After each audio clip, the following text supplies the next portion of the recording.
Great. So, Delaney, let me start with you. Help us in framing this topic. What are sanctions? What should we know about them? Well, first of all, thank you so much for having me. Thank you to CCHN, and also thanks to all of you who are participating online. It was a very generous introduction, but I'm well aware, and I can see from the participants list that there are many of you on this call who really understand this topic, understand it better than me in a lot of ways, and have done a lot of work on this. So I hope that we can have a very rich discussion about this. I'll sort of dial into the basics. Apologies to those who are ensconced in this debate and have been for years on sanctions, just to get to sort of go back to brass tacks and understand what sanctions are. What are sanctions? They're a tool used by governments, by the UN, by the EU, multilateral organizations to pressure a country, an organization, a business to change behavior. Generally, when we talk about sanctions and humanitarian action, we talk about economic sanctions, financial sanctions, but sanctions can also be travel bans, which also apply in the contexts that we work in. If you can go to the next slide, thank you so much. Why do we care about sanctions as humanitarians? They've exploded in use. This graph that you can see on the screen shows the enormous growth of sanctions use over the past 20 years. In fact, my data in this graph stops at 2021. And I think if I had collected data up to now, the graph would have shot up even further because the Biden administration used sanctions far more than the first Trump administration, far more than the Obama administration as well. So we're really seeing policymakers use sanctions much more than they ever did before. Why? It's cheaper to use sanctions than to put boots on the ground. It's sort of become this like tool of first resort by policymakers. You hear a lot, oh, there's a problem in this country, that country, there's a bad actor here, militia there. We need to do something.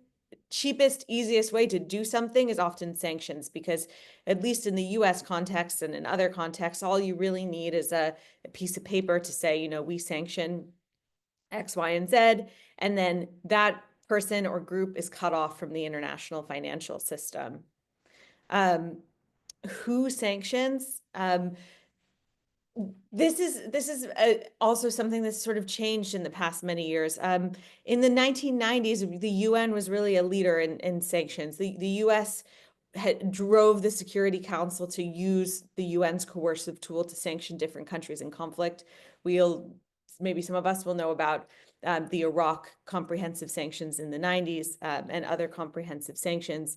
But today, 2025, sanctions are sort of a tool of first resort for the US, the UK, the EU. Other countries use sanctions too. So, when we look at Syria, for example, and we try to unpack who sanctioned Syria over the past 20 years, we have the US. We have terrorism sanctions on HTS from the Security Council. We have EU sanctions, we have sanctions from Japan, we have sanctions from Canada, we have sanctions from the UK. And so breaking down what all the different restrictions are from sanctions these days can be quite difficult when we talk about countries that are under a lot of sanctions. Partially it's because obviously when the UN sanctions a group or a country, all member states have to adhere to those sanctions. And so that means that let's say, for instance, the UN has sanctions on HTS. So therefore, Canada also has sanctions on HTS. Colombia also has sanctions on HTS, et cetera. And each of those states implements often the sanctions in a different way. So they implement them into their own regulations. This can be a headache for lawyers because you have to think about different rules in every different context. And I know for humanitarians, once they sort of dive into the complexities of who sanctions and what rules apply, et cetera, it can really be a headache indeed. And then one final point on this, usually sanctions apply to a person or a business within the sanctioned country, within the country that has sanctioned. So if the UK sanctions CCHN, then UK individuals won't be able to transact with CCHN. But the United States uses secondary sanctions, which means that the United States also targets non-US citizens who engage with the sanctioned party.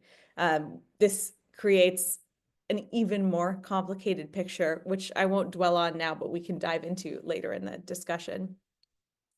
The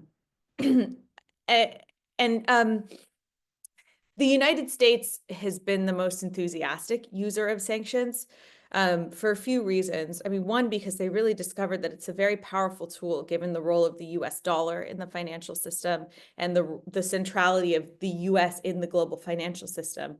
When the US sanctions a person or a group or even a country, it becomes very difficult for the sanctions target to do business in the illicit economy, even if they're not really connected to the United States, because no business, no bank wants to work with someone who the US has sanctioned because they still want to have access to US financial markets and to the US dollar.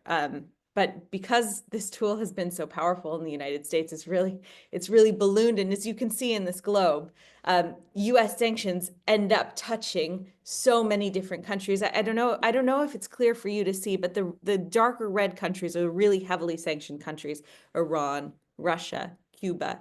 But then if you see the orange, those are also quite heavily sanctioned: Afghanistan, China, Turkey. But even if you go to like Turkmenistan, Tajikistan, Bangladesh, these countries also have sanctioned individuals there under different programs. And I see in the chat that it's strange that Germany is orange. Germany is orange because there are sanctioned individuals who live in Germany.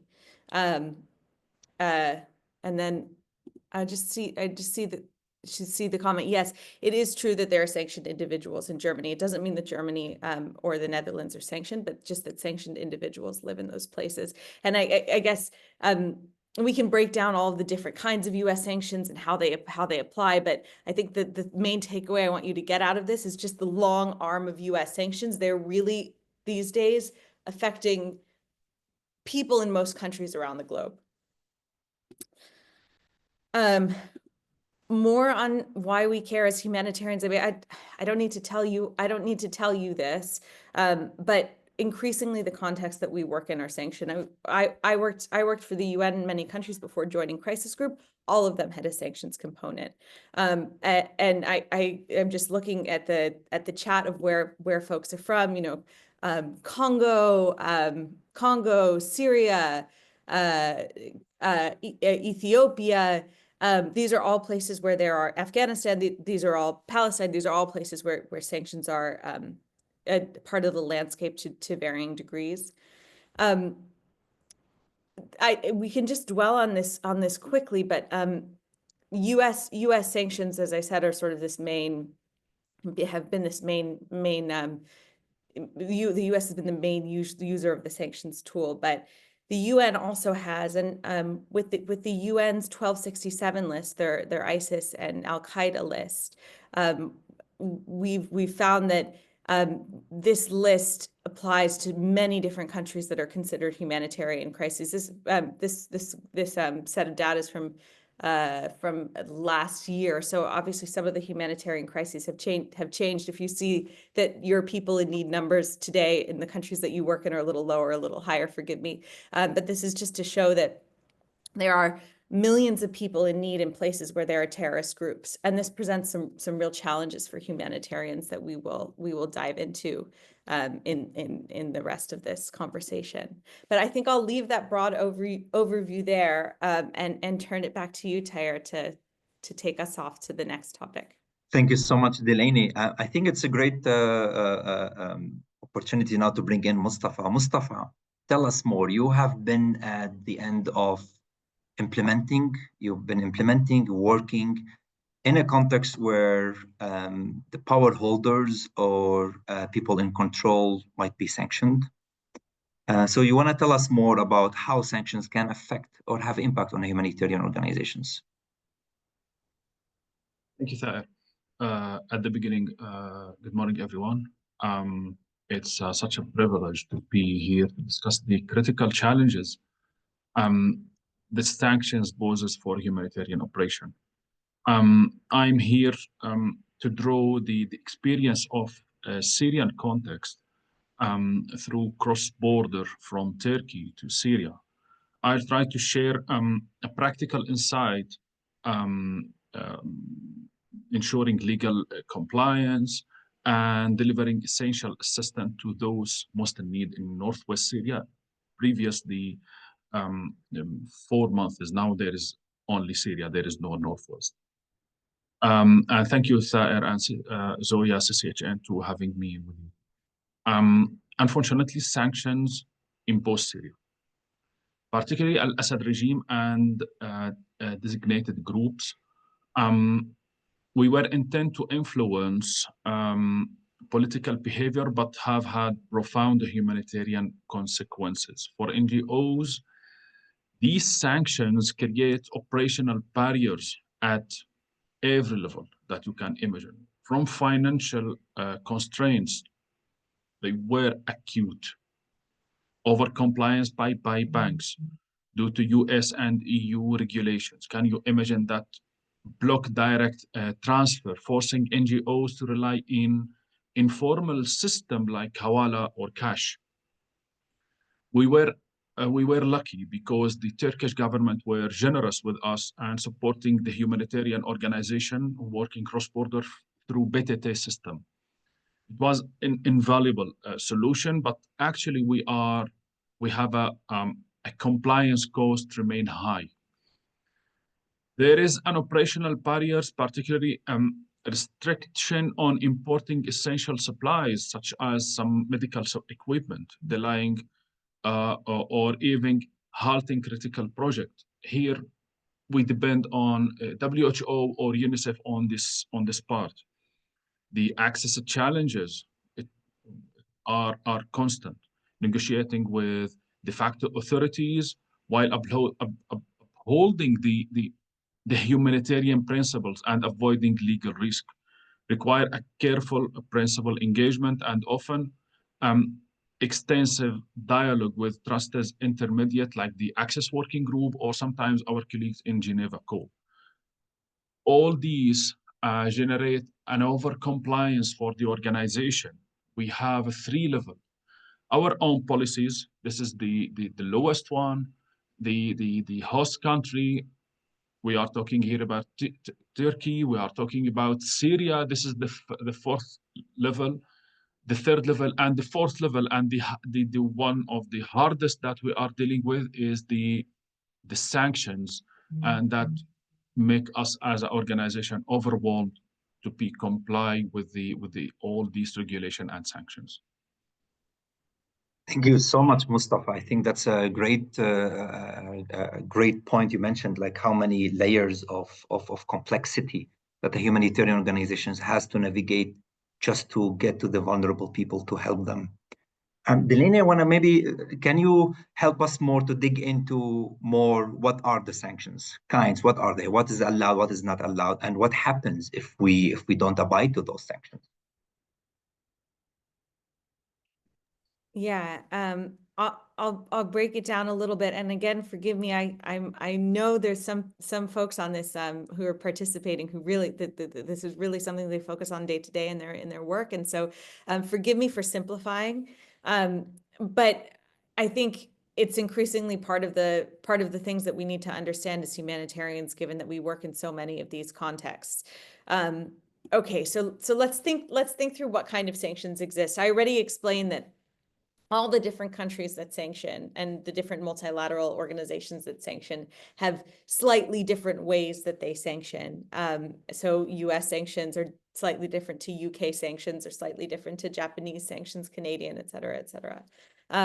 But broadly speaking, I think it's a helpful framework to think about sanctions in different levels. At the most targeted, shall we say, sanctions targeted an individual person or business or group. So sanction against bad guy X, sanctions against Al-Qaeda, sanctions against bad business Y in Lebanon that's channeling money to Hezbollah, or sanctions against M23, the group in DRC, for instance. And those sanctions say that those sanctions say that you are not allowed to give money, banking transfers, or do business with those individuals. Then at the next sort of broader level, you have sectoral sanctions. So that's sanctions on parts of an economy. So in Syria, for instance, the US sanctions have to do with sanctions on the entire banking sector of Syria, or sanctions on oil and gas in Syria, or sanctions on telecoms in Syria.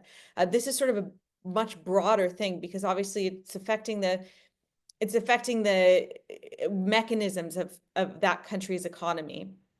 And then the biggest category, the thing that makes it very, very difficult for humanitarians to operate in, is comprehensive sanctions. And we're increasingly seeing these today. That's when essentially the whole country is a no-go. Cuba, North Korea, Syria, Iran, to a lesser degree, Venezuela, lesser degree, Afghanistan. And this is when regulations prohibit virtually all trade or transactions with the sanctioned state.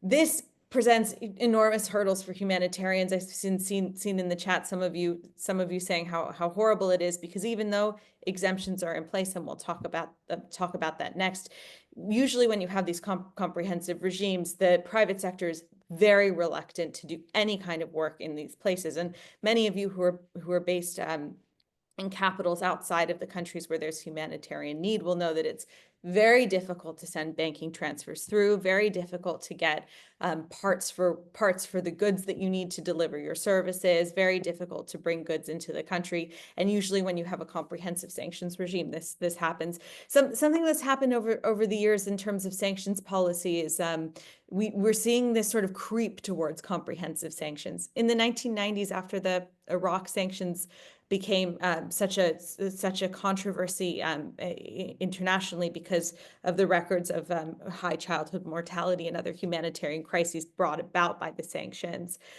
governments started to say, well, can we make our sanctions more targeted? You know, we don't want to punish the population for the sins of their leaders, and so the government started to move towards these more targeted sanctions. This is in the top of the slide.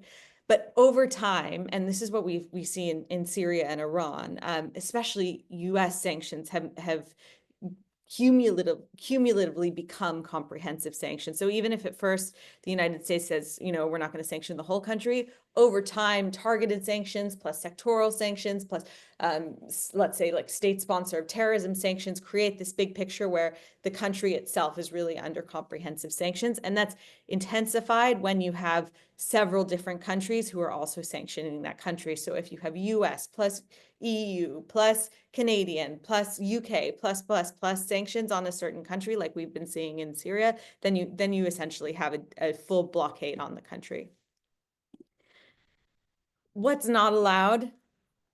To simplify, if there's a sanction in place by the country that you're in or that you have a business in, you can't deal with the person who is sanctioned. No trade, no money sent, no business.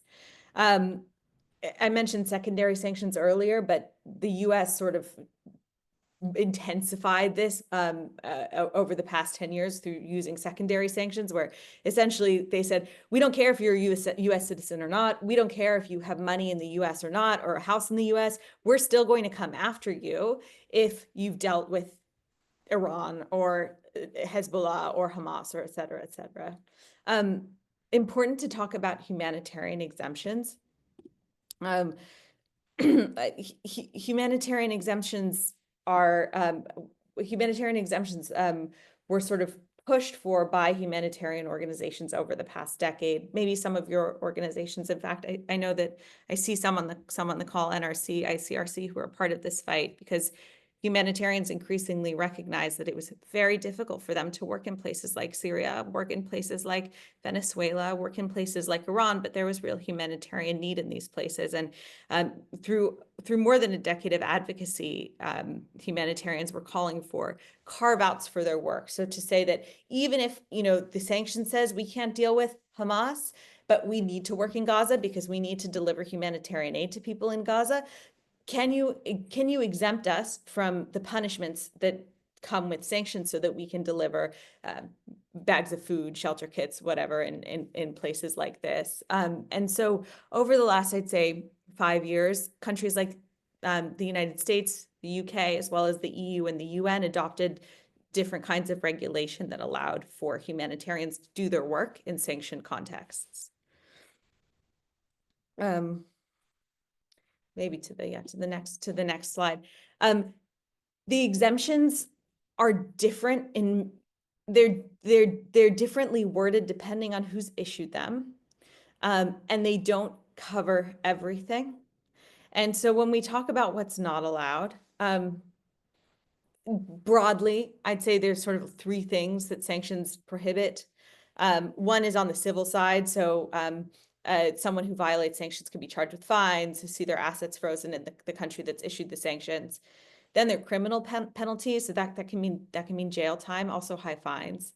And then there's sort of other penalties, there's sort of a gray area, which a lot of humanitarian organizations have unfortunately faced, which is even if they're not found liable for civil or criminal penalties, they still face a great degree of reputational damage when they've had to fight a legal battle, for instance, because they've been accused of violating sanctions. The legal fees are very high. Often you see a case where donors will simply sort of pull funding from an organization that's working in a place where they're sanctioned individuals. So that's sort of a penalty that's not written in the law, but sort of just happens. And then, as many of you know, there's a massive penalty for humanitarian organizations, even if they're just working in a sanctioned place, even when the exemptions are in place, because you have to do so much more paperwork. And usually humanitarian organizations are trying to get as much funding as they can to give to people in need. So when you have to hire extra people or devote extra staff time to compliance activities, it's a headache. I'll just say briefly on the exemptions. It's a wonderful thing that they exist. I'd probably say, and you'll have to check with your in-house counsels about this, but probably most of your work is covered under the humanitarian exemptions, I would imagine. But the humanitarian exemptions, like I said, don't cover everything. And one of the gray areas is terrorism regulations. US terrorism regulations, some of them are not covered by sanctions exemptions. And so this has created a huge headache, for instance, for folks who are working in places where there's a foreign terrorist organizations, the Houthis, folks who work in northern Yemen, that's a big deal. Obviously Syria with HTS. But as a general rule, probably most of your activities are exempted. And the challenge for you, I would imagine, isn't that your activities are allowed. The challenge is in convincing the private sector who you need to do your work that your activities are allowed. Thank you so much, Delaney, on this. And that's absolutely a great point. And we hear it a lot about there's one thing about the law, what the law says, is it actually sanctioned group or not? There's another thing is the perceptions. And once that term is used, how can people navigate through all that? Mustafa, I'll get back to you. So after you heard also a lot of the intervention from Delaney about what are the penalties, what are the challenges, what are the types, do you have any reflection on that from your field experience? And maybe a little bit also help us and help the participants here on what can work in the field level. If you are dealing with all those sanctions, what can a humanitarian worker do to analyze all these sanctions and try to find a way around them maybe? Yeah, I will start from the second part of the question. To address or to deal with this stress of the sanctions, we have to work together as a groups, not individual. Supporting our neutrality as a humanitarian worker, and ensure that there is many actors working based on their experience. Now, I will focus on the challenges. Unfortunately, sanctions create a web of challenges. Particularly, I'm talking now about the cross-border operations, starting from the complex power dynamics. For example, in Northwest Syria, HTS, Salvation Government, through the Humanitarian Affairs Coordination Office, that time it was called the HAC body, control access. NGOs must coordinate with HAC, which is recognized by OCHA because they negotiate with them to ensure the access and the cross-border resolution. But engagement is risky somehow for a legal and ethical dilemma. Only we coordinate with them. We don't get registration or some paper that time because we have to protect our organization. Meanwhile, the legal and ethical dilemma, NGOs must ensure aid doesn't divert or anybody benefit from a sanctioned group while still meeting urgent need. We are talking sometimes about time, we are talking about the quality, we are talking about deliver the sufficient aid because the sanctions sometimes prevent us to access some areas. We should focus and consider the bureaucratic hurdles because the Turkish government supporting us with BTT system, but they have their own regulation that add another layer of complexity with a varying project, let's say a varying project and money transfer registration and documentation process. Now, I believe most of the Syrian organization that working from Turkey, they have an officer finance officer who working only to compile all the documentation of money transfer to Syria with the project documentation for the regular visit from the Interior Ministry. We have 2 visits per year. So you should be aware, and if you delay by 90 days, you have a sanction from or you will have some penalty from the government. So this bureaucratic should be considered too. And the main ethical principle for us as a humanitarian is the accountability to affected population. We must deliver timely, principled aid while adhering to sanction that increase the cost and delay delivery. Balancing our obligation, both communities and law. Unfortunately, it was till now, it's hard to have that balance between timely and adhere to these sanctions. This is the summary of the challenges that we are facing as a humanitarian organization working cross-border. And we are lucky better than our colleagues who are working that time inside Syria because they don't have, for example, the BTT system or using Hawala from other countries. Or a supporting host government, as you mentioned as well. Of course, it complicates things. Delaney, we want to go back to you also. What are your suggestions, advices, or observations on how humanitarians can navigate these sanctions if they find themselves in such a context? Thanks. And I'm also aware that there's probably many ideas that you found in your own work. I know Mustafa has, and he's spoken about some to navigate these complicated things. I won't go over them because Mustafa's explained, and I've sort of alluded to them, but you can see on the slide some of the many different hurdles that I've heard humanitarians talk about when they're working in places under sanctions, from legal obstacles to donor hurdles to operational complexities, et cetera. But I thought of sort of, what are the tips that I've seen that have worked for humanitarian organizations. As a first main idea, don't assume that you can't work in a place just because there are sanctions. I mean, I see that there are many of you who are working to deliver to people who really need help in some of the most complicated places in the world. I know I'm not talking to you when I say that, but there are a lot of organizations who sort of think it's just too complicated. We don't understand what's allowed and what's not allowed. We're just not going to work here. We're going to reduce our programming. That you shouldn't necessarily feel that way, because there probably are ways to allow you to engage in those places. Sanctions aren't a block on your work. And by the same token, don't assume that sanctions mean you can't talk to sanctioned individuals. We see this a lot. Sanctions regimes don't necessarily, sanctions regimes almost never, sanctions regimes never say you can't speak to someone about humanitarian access. Where it gets a little tricky is with the US foreign terrorist organization sanction, which criminalizes material support, which basically means that you get into slippery legal territory when you provide other kinds of assistance, even if it's not financial assistance. But there's always a way to talk to a sanctioned party. When we talk about UK and EU sanctions, there's no gray area here. You can speak to those sanctioned parties. You can engage with them.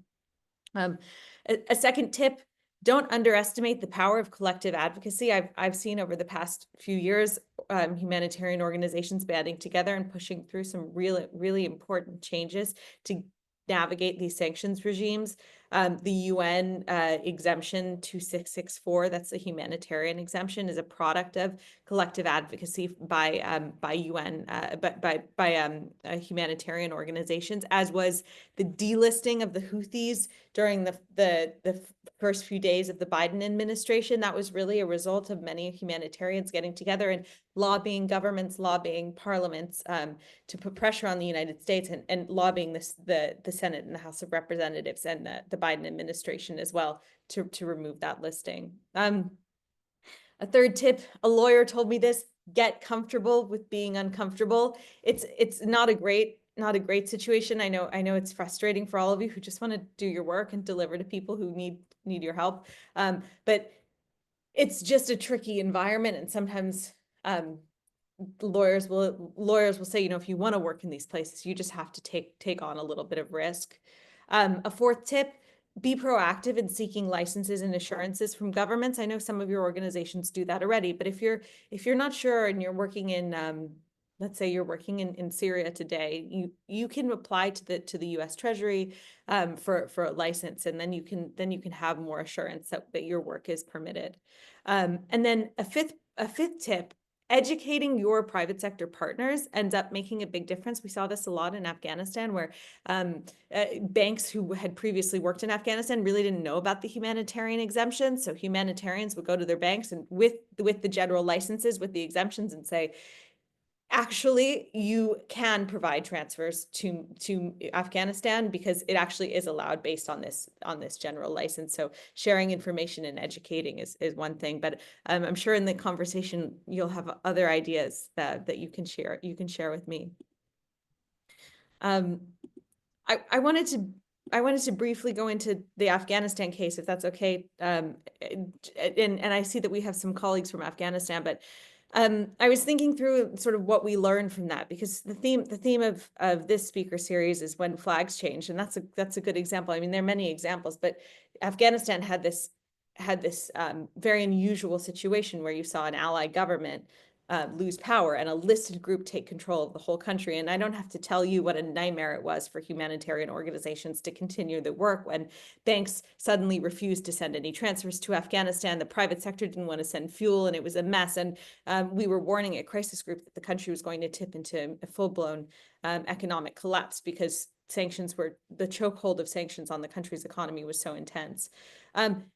It's still a headache. I know it is still a headache, but when we think about what did we learn as a community about how to work at a place like this? Well, humanitarians were creative and they adjusted their payment systems. Obviously, many switched to Hawala, but others found workarounds with their banks. As I just mentioned, educated their banks on the general licenses.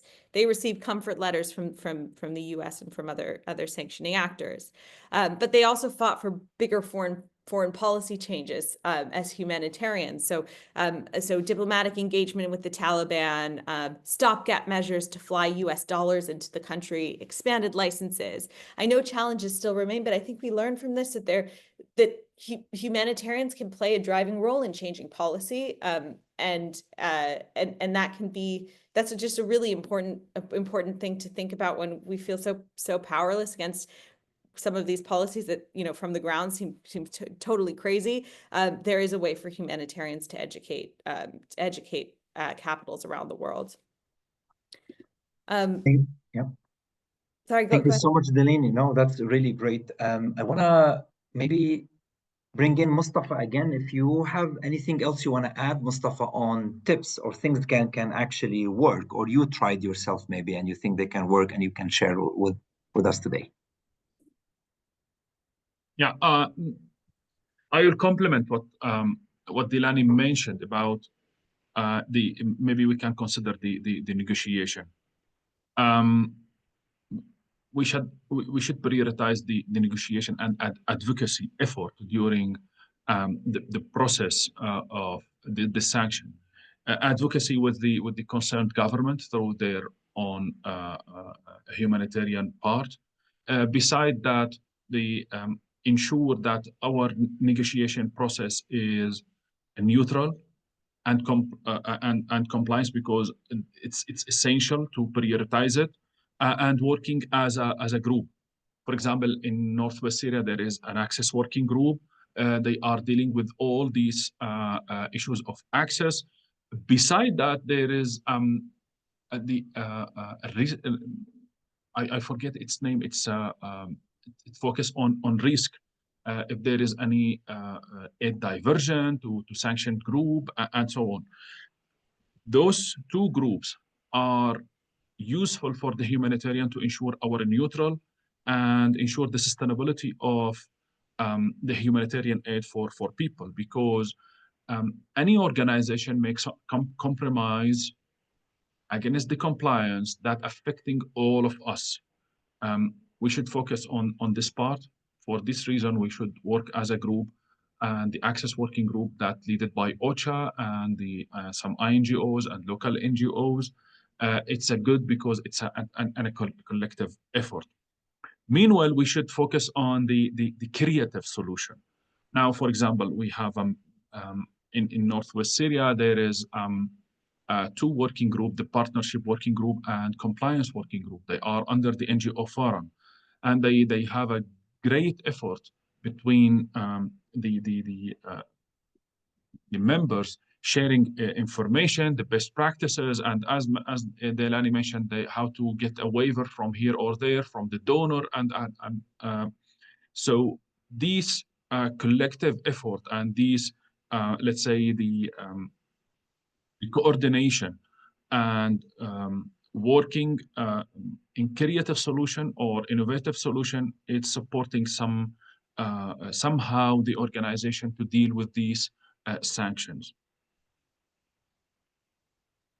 Thank you so much, Mustafa.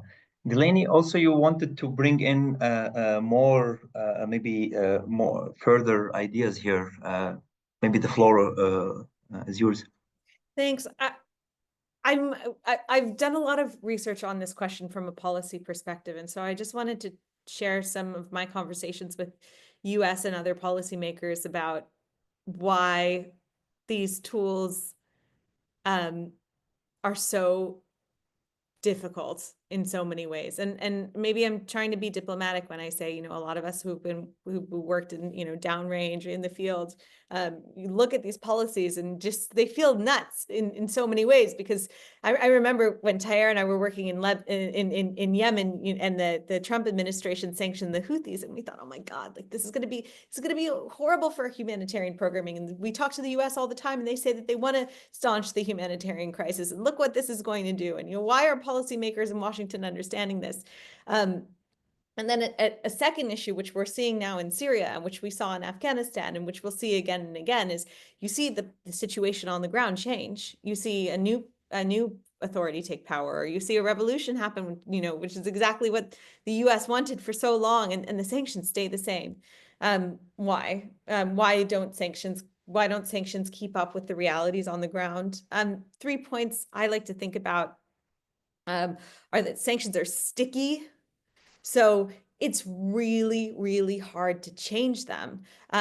Domestic politics sometimes can be so controversial when it comes to changing sanctions. For instance, in Colombia, the FARC was listed as a foreign terrorist organization for 5 years after it signed a peace deal with the government. So they'd laid down their arms, rejected terrorism, rejected war, tried to join the illicit economy, tried to join political life, and they were still sanctioned.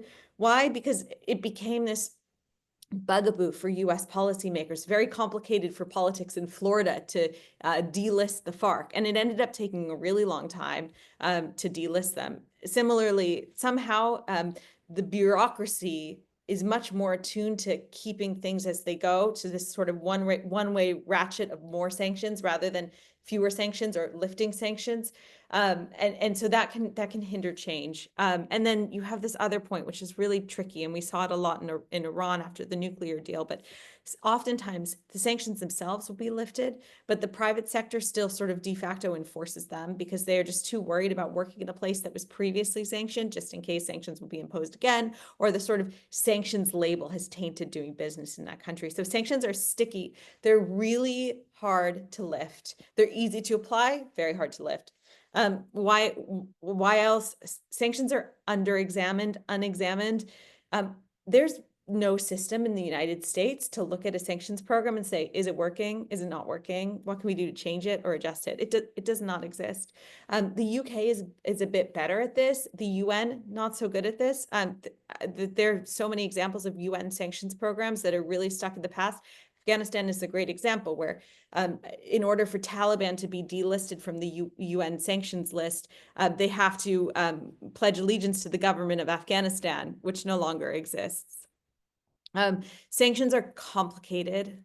We know this, we've been talking about it all session, but they're really, really hard to untangle. In the US, if you want to undo Syria sanctions, you need congressional action, action from the Treasury, action from the State Department, action from the Department of Commerce. You have to undo an enormous amount of regulation. It takes a long time. So they're very complicated to understand, and that also means that they're very complicated to change. I just wanted to leave those sort of broader policy considerations up there so we can think about them as we continue the conversation.